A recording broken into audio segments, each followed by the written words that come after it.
If I'm going to influence someone, I've got to influence them, their kids, the people around them. Do not count out any generation. We have to have young people, and there are no more new young people. These are them. That's it. That's what you got. And that means I have to accept you. So we'd accept each other. Like I have to accept the fact when we go and have lunch at a business meeting that you're going to stare at your phone. I'm going to say, Hillary, come on. Hey, come on. You're going to go, oh, yeah. Oh, yeah, Garrison. Oh, no. That's what's going to happen. Okay? We have to be realistic. I need you, and I need you. There is no future without young people. Reminds me of this story. There's a guy driving down the freeway. He's in Los Angeles, and the traffic is horrible in LA. Traffic is just terrible. Cars are coming at him. His wife calls on the cell phone. Honey, be careful. I'm watching the news. They say there's a crazy man going the wrong way down the freeway. He goes, no, honey, there's thousands of them. Sometimes it's you, that's all. So the worst leadership strategy is wishing people were like you. You can't do it. I mean, you're just not like me. And I can't manage you like I can manage you. I can shame Frank. I can say, Frank, you screwed up, Frank. Yeah.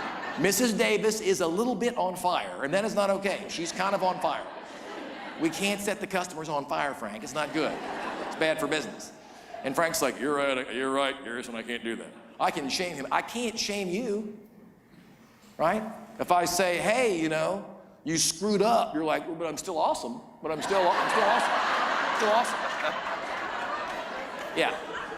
So I have to say this, and it's Amy, right? I have to say, Amy, listen, I hired you because the other person I was going to hire was not as good as you. You were by far the best person that we could find for that job when we hired you. What I don't want to do is to get rid of you and go hire them and have someone who's not as good as you are, who's not as awesome as you are, have your job. Because when you take a look at all the research, we saw some stuff from Accenture and some stuff from the Harvard Review and the stuff we partnered with Gallup, and we looked at all this stuff. And what just kept rising to the top of everything was that, people who felt heard and felt listened to,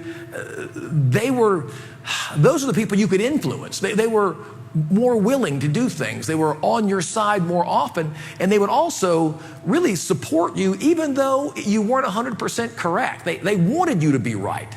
Think about the people in your life that listen to what you say on a consistent basis, how much influence they have over you. Because there's an old saying, you can't change people. Oh, you absolutely can, yes.